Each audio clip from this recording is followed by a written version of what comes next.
Journaliste pour le Réseau des sports depuis son ouverture en 1990, Stéphane Leroux est reconnu comme étant une sommité dans le milieu journalistique et sportif québécois. Dans le cadre du carrefour de rencontres entre étudiants et professionnels, j'ai le plaisir de recevoir celui qui est affecté à la couverture de la Ligue de hockey junior majeur du Québec depuis maintenant 26 ans. Monsieur Leroux, bonjour. Bonjour. Qu'est-ce qui vous a inspiré à devenir journaliste sportif? Bien, je pense que c'est une passion qui s'est développée quand j'étais tout jeune. Je devais avoir 9 ou 10 ans. J'avais regardé beaucoup les Jeux olympiques en 1976. C'est quelque chose qui m'avait marqué. Ça se passait à Montréal, puis on avait une grande couverture à la télé. Puis j'étais passionné de ça. Je lisais les journaux quand j'avais 11-12 ans. Je compilais mes statistiques personnelles. Je faisais des petits cahiers que j'ai encore chez moi, là, des saisons 1980-81, des expos. Là, je devais avoir 13-14 ans. Puis ça, tu l'as ou tu l'as pas. Je pense que c'est quelque chose que j'avais en moi, puis je voulais vraiment travailler dans le sport. Je ne pensais pas à cette époque-là faire de la télé, honnêtement. RDS, ça n'existait pas. Je me voyais dans un journal à couvrir une équipe de hockey, puis à suivre ça, lire quand je lisais Bertrand Raymond puis Régent Tremblay quand j'étais plus jeune. Puis aujourd'hui, je suis chanceux, là, je gagne ma vie dans ce milieu-là. Qu'est-ce qui vous pousse, tout juste avant votre dernière année en arts et technologies des médias ici au Cégep de Jonquière, à postuler pour un emploi pour RDS qui, vraisemblablement, plus tard, va devenir un stage et votre emploi présent? Bien, à l'été 89, on entendait beaucoup, on lisait dans les journaux, on entendait beaucoup à la radio qu'il y aurait un RDS qui ouvrait, parce que quelques années avant, il y avait eu un TSN au Canada anglais, puis on savait qu'RDS avait une licence. Alors, c'est sûr que moi, je voyais ça, je me disais, je veux travailler dans le sport toute ma vie, c'est sûr que ça serait parfait pour moi. Alors, j'avais appliqué durant l'été 89, il me restait un an à faire ici à Jonquière. Et les patrons de l'époque étaient prêts à me donner une job, là, assistant à la rédaction qu'on appelait à ce moment-là. Mais il me restait un an à faire. Puis, il y a des gens qui disaient à ce moment-là, peut-être qu'RDS, ça ne survivra pas. C'était audacieux comme projet en 89 de lancer une télé 24 heures par jour qui faisait que du sport. Aujourd'hui, ça fait partie des mœurs, là, mais dans ce temps-là, c'était quelque chose qui n'était pas... Alors, ils m'ont dit, on peut te donner une job, mais on aimerait mieux que tu ailles faire peut-être ta dernière année d'école.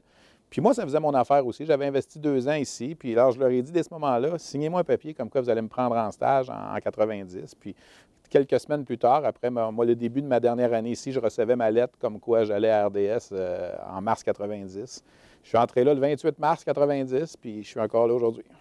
Qu'est-ce qui a le plus changé présentement dans votre métier comparativement à lorsque vous êtes entré en 89 à RDS? Ah, les technologies. Tu sais, les technologies qui fait en sorte qu'aujourd'hui, on peut faire de la télévision de partout. Tu sais, à l'époque, en 90, quand je suis entré en stage, on faisait une intervention en direct au forum avec le reporter qui suivait le Canadien. À chaque jour, on se demandait si c'était pour fonctionner techniquement. Tu sais, je veux dire, ça avait l'air comme quelque chose de la fin du monde, faire une intervention en direct. Aujourd'hui, avec une petite valise, une boîte qu'on appelle un DJRO, on peut faire des interventions en direct dans un champ. À la minute que tu as du signal Internet, tu es capable d'envoyer tes images. Alors ça a beaucoup changé. Moi, j'allais couvrir des matchs de hockey en 92, 94. J'étais obligé de partir après 2 périodes parce que le match commençait à 20 h, puis je voulais être revenu pour le bulletin de 23 h avec mes images, mais il fallait que je quitte à 9 h 15, 9 h 30 pour être revenu faire l'heure de route de Drummondville. Alors maintenant, on reste jusqu'à la fin du match. Les images rentrent en direct à la station. On peut même envoyer des entrevues en direct après.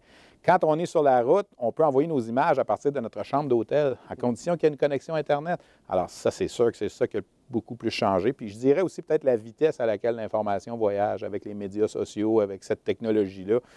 Une nouvelle, avant, on pouvait rester assis dessus pendant 3 jours. Là, quand on a une nouvelle, sort là parce qu'il y a quelqu'un d'autre qui va la sortir, c'est sûr.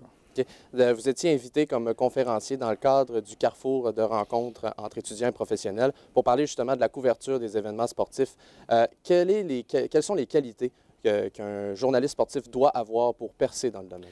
Bien, comme je disais un peu tantôt, la passion. Je pense qu'il faut que tu aimes ça. Il ne faut pas que ce soit une corvée pour toi de suivre le sport. Tu sais, je veux dire, moi, je me souviens quand j'ai commencé à RDS, il y avait des gens qui avaient été embauchés, engagés aussi, puis tu avais l'impression que de lire la section des sports du journal le matin, c'était plate. Tu sais, je pense qu'il faut, si c'est ça, tu n'es juste pas au bon endroit. Il faut que tu aimes ce que tu fais, puis il faut pas que... Moi, je suis en vacances, puis je lis mes nouvelles de sport quand même, puis je ne peux pas m'en passer. Alors, ça prend la passion. Il faut que tu sois passionné par ce que tu fais. Sinon, bien, tu vas trouver le temps long. Tu sais, les gens nous disaient quand on était petits, tu sais, l'important, ce n'est pas l'argent que tu gagnes, c'est de le gagner dans quelque chose que tu aimes. Moi, je suis chanceux, je suis payé pour aller voir des matchs de hockey, comme je dis toujours. Je dis toujours que j'ai la plus belle job. Les gens payent le gros prix pour aller voir le hockey. Moi, je suis payé pour y aller. OK.